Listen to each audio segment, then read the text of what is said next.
વેરાવળમાં લાંબા સમય બાદ લોક ડાયરામાં રૂપિયાનો વરસાદ જોવા મળ્યો.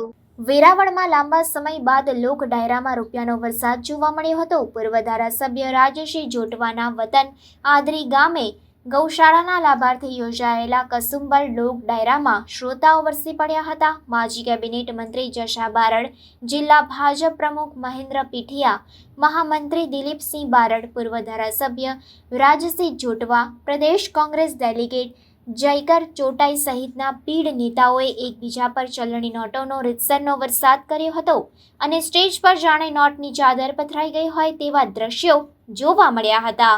સૌરાષ્ટ્રમાં ડાયરાઓમાં કલાકારો પર રૂપિયાનો ઉડાવવાનું ચલણ છે, જેને ઘોર કહેવાય છે.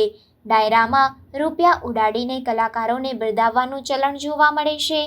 ત્યારે ખ્યાતનામ ભજનીક ગોપાલ સાધુ પર રાજકીય સામાજિક આગેવાનો તેમજ યુવાનોએ રૂપિયાનો વરસાદ વરસાવ્યો હતો. લોક ડાયરાના આયોજક પૂર્વ ધારાસભ્ય રાજસિંહ જોટવાએ જણાવ્યું હતું કે ડાયરામાં પૈસા રૂપી ઘોર કરી તે ગાયોની સેવાના કાર્યમાં વપરાશે અને એ કારણે જ ભક્તો ડાયરામાં પૈસા ઉડાડે છે.